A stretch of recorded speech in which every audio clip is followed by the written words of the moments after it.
How much do you actually need to start a photo booth business in Nigeria? 500,000, 1 million, 2 million. In this video, I will show you how you can start from camera, printer to software, lighting, backdrops, and props. I will also show you 3 different ways you can start. Wow!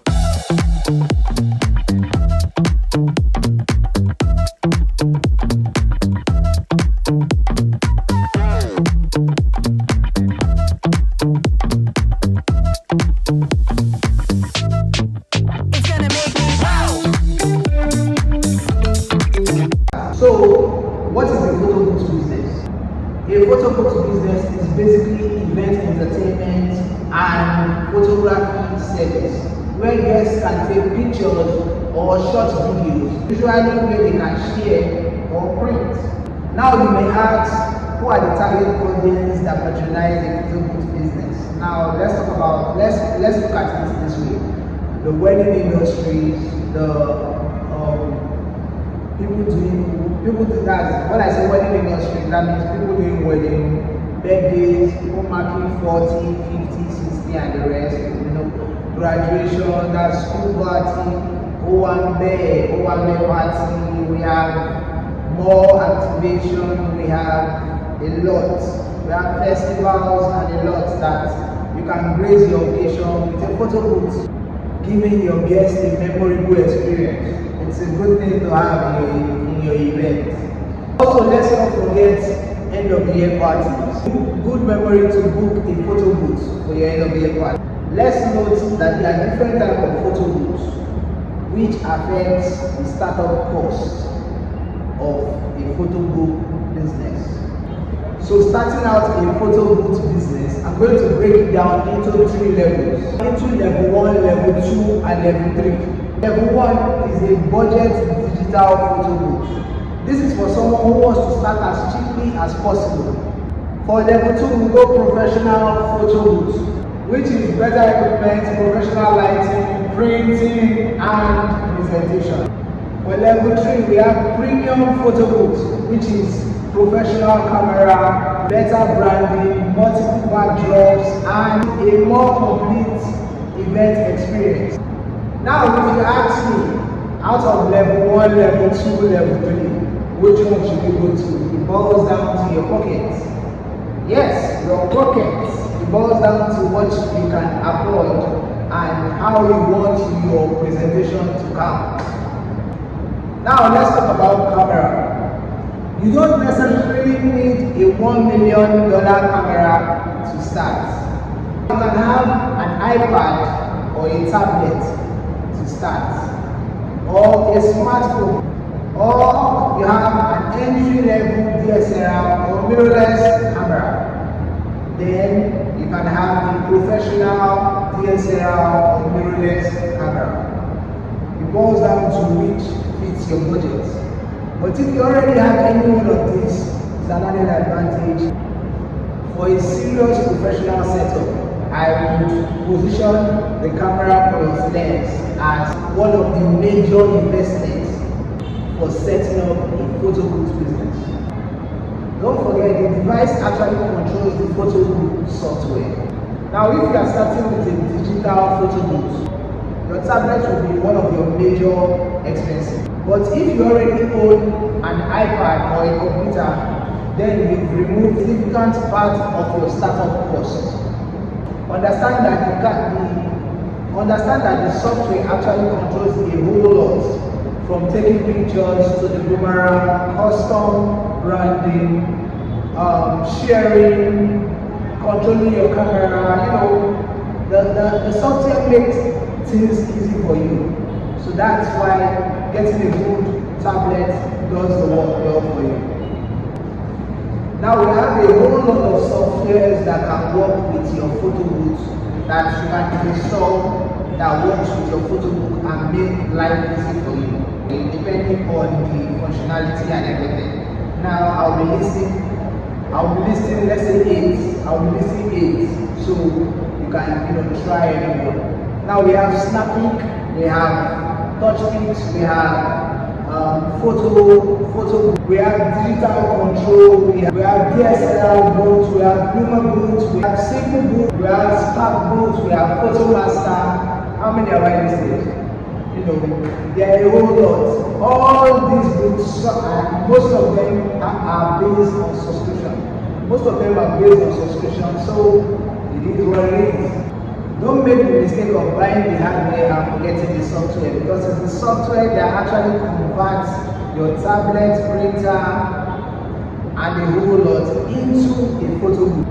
Now, if you remember my 360 video, which I talked about in the previous video, I talked about lighting, and lighting is key when it comes to anything pictures, anything video, anything production. Lighting is key. Now, let's talk about lighting. Let's talk about lighting. Now, understand one thing. If you have the best camera in the world, and you have a poor lighting, your pictures will come out low. Your pictures and videos won't be epic. So understand one thing. Lighting is key in everything we do. Lighting is key. I'll tell you, there are types of lights. We talk about ring lights, we have LED lights, we have tube lights, we have a lot of types of lights. Play with it, enjoy it, and make sure your photo comes out beautiful. Now let's talk about the printing side. Now, if you are starting out with a low budget, you don't necessarily need to buy a printer now. You understand? As you get bookings, you get more money, you can upgrade. You can now add a printer. But if you are tight on cash, you don't necessarily need to rush and get a printer. There's a difference between a digital photo booth and a professional photo booth. A digital only photo booth helps you to take pictures and transfer from your iPad to your guest phones. You can just transfer from guest phones and they will be happy with it. But when you want to do professional photo booths, that's when you get a printer, which as you take the picture, you print it out and you give them a hard copy. You understand? There's a difference between the two. You can go as a starter with the digital only photo booth. Then as you upgrade, you now gradually get a printer and grow. You understand? This is a very important point, as it prevents people from thinking they need everything and thereby holding themselves back from starting. You understand? So if you have a low budget, you can actually start with digital photo booths, which is just your iPad and your setup. Then gradually you grow. Gradually you grow. Gradually you grow. Now let's talk about backdrops. I will give you a secret to this. Now you don't need 10 backdrops. 1 or 2 versatile backdrops is enough. Now, there are different types of backdrops. Now, the secret here is when you're getting booked for your event, sometimes the event planners have already decorated a section for your booths, which has helped you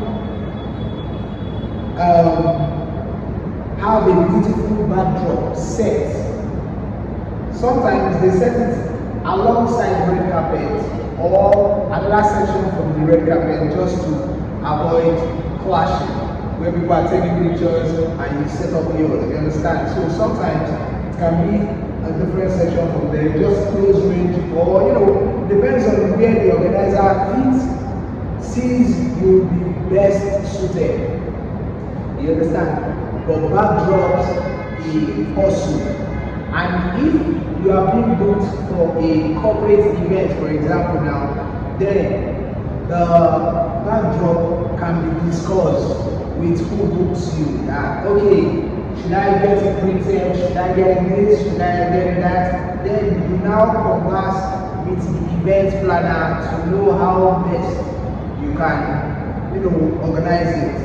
But backdrops are easy.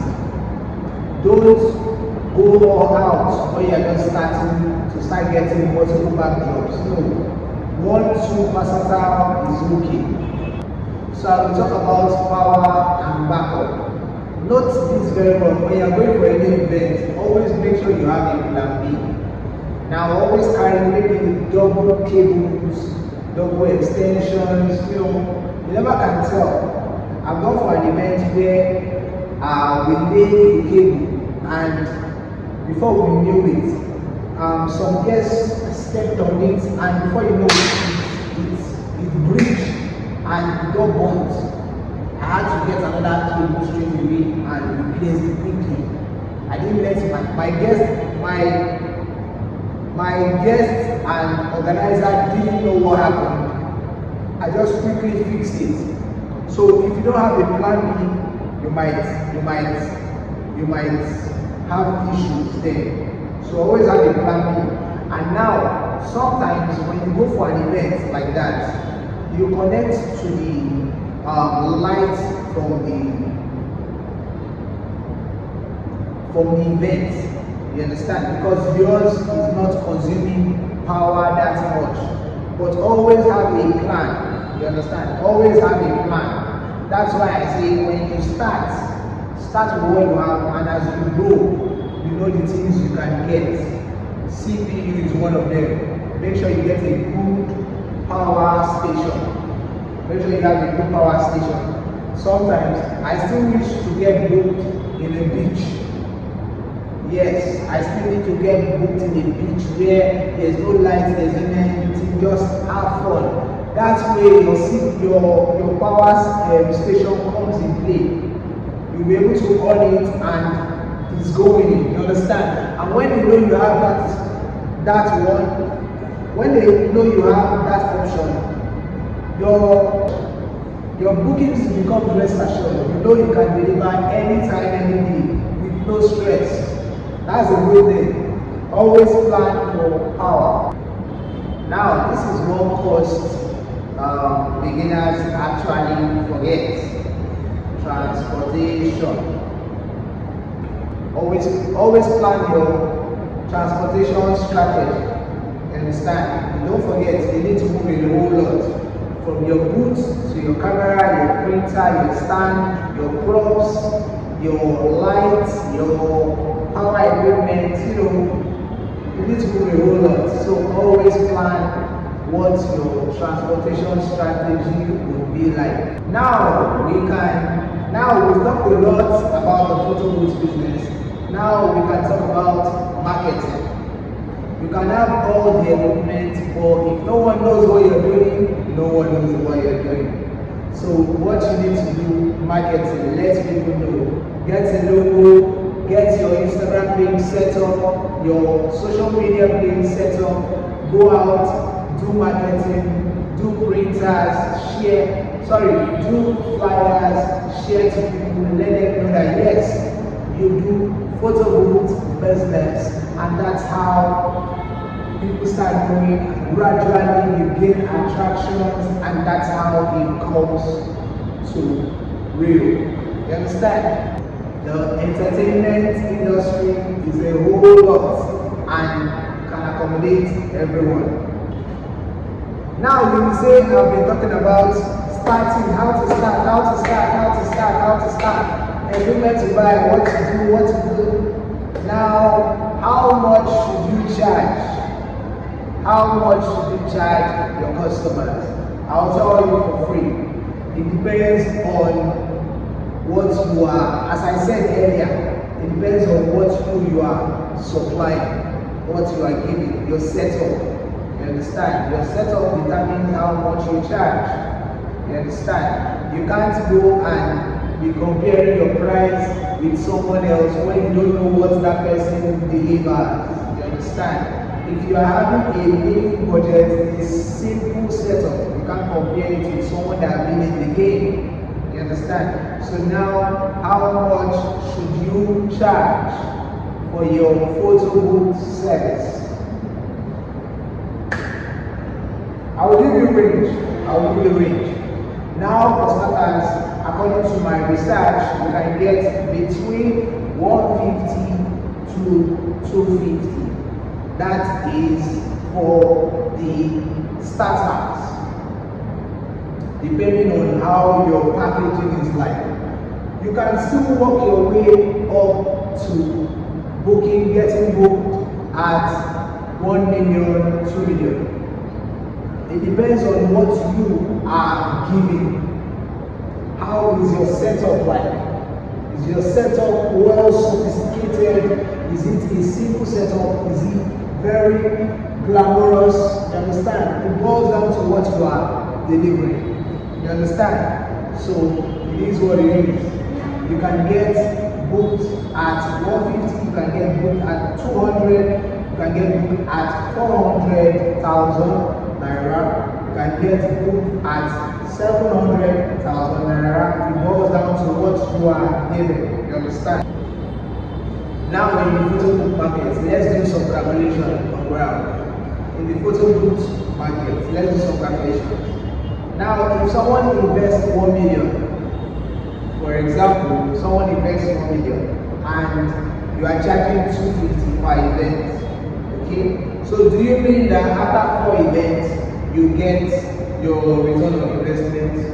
Don't calculate it that way. You can, but don't calculate it that way because it boils down to a lot. Don't forget transportation, staffing, printing, papers, food. You know, a lot goes into it. So let's look at it this way. Let's say you're booked 250. You know, do rough sketch of 150. Now, would you say after 6 events, you can get your return on investment? Probably. That's a good way to start. Then gradually you upgrade and you can grow your business that way. You understand? You can grow your business that way. So is there potentials in it? Why not? You give it a shot and let's see how it goes. Upgrade. Don't hatch your egg before you lay it. You understand? Get into it and let's see how it goes. Grow gradually. Now, what would I do if I was starting this photo booth business today, which I have? What would I do? I wouldn't rush and start buying everything quickly. No, I will buy the essentials. Then, as I get bookings, I reinvest. I get bookings, I reinvest. I get bookings, I reinvest. That is how to grow. You understand? So don't just rush. You understand? And buy everything now. No. Gradually, you grow. You understand? Gradually, you grow. You understand? That's what I will do. You understand? And that's what I've been doing over the time. So if left to you, what would you do? Start gradually. If you have the money to go all out, that's fine. But start gradually. You test the waters to see, are you cool with it? Then you grow. Now I want to give you 5 mistakes to avoid as you start. 1. Building expensive equipment before getting customers. Number 2. Spending too much on the physical goods. Number 3. Forgetting transportation and power. This is what I said. Don't forget transportation and power. How to carry your stuff from your home to your location, your event location. Number 4, you don't have any backup equipment. That's where things can get tricky. If your equipment has issues, are you going to say it's over? No. Always have a plan B. Have a backup, just in case. Now, number 5, copying another company's price without knowing your cost. Those are my 5 things to avoid. while going into the photo booth business. Verdict, my final cost if you're starting a photo booth business in Nigeria. If you're working very lean, I would say between 500,000 to 800,000. Noting very well that your iPad/camera is a key ingredient in your startup cost. If you are working very lean, don't forget, light is king when it comes to production. Don't forget all that. But for starters, I would say between 500 to 800. Now for professional startup, I would say from 800,000 to 1.7 million for professional startup. Yes, from 800,000 naira to 1.7 million naira. For premium setup, I would say from 1.5 million and beyond. You could easily, get professional setup like that. So if you are looking out on starting out 360 video boot business, check out my previous posts where I broke down how much you can use to start 360 video boot business in Nigeria. As I posted, that was my last video. See you in the next one. It's Brian, my girl, and I got you.